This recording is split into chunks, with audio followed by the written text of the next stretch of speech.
குடியிருப்பு பகுதிக்குள் சிறுத்தை, மக்கள் அச்சம்.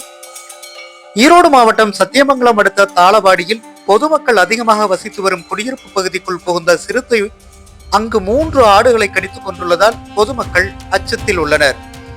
சத்தியமங்கலம் புலிகள் காப்பகத்துக்குட்பட்ட தாளவாடி வனச்சரகத்தில் புலி, சிறுத்தை உள்ளிட்ட வனவிலங்குகள் அதிகமாக வசிக்கின்றன. இங்குள்ள குவாரியில் பதுங்கியிருந்து வரும் சிறுத்தை ஒன்று கால்நடைகளை வேட்டையாடி வருகிறது. ஒசூர் சாலையில் ஷெரீப் என்பவருக்கு சொந்தமான தோட்டத்தில் கட்டப்பட்டிருந்த 3 ஆடுகளை அந்த சிறுத்தை கடித்துக் கொண்டுள்ள சம்பவம் அந்த பகுதியில் வாழ்ந்து வரும் மக்களிடையே அச்ச உணர்வை அதிகப்படுத்தியுள்ளது.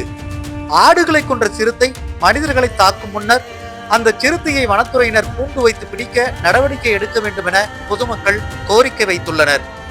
இது போன்ற காணொளிகளை காண்பதற்கு எங்களது சேனலின் பெல் பட்டனை அழுத்தி சப்ஸ்கிரைப் செய்து எங்களுடன் இணைந்திருங்கள். மேலும் காணொளியை மற்றவர்களுக்கும் பகிருங்கள். எங்கள் சேனலை சப்ஸ்கிரைப் செய்துள்ளவர்களுக்கு எங்களது நன்றி.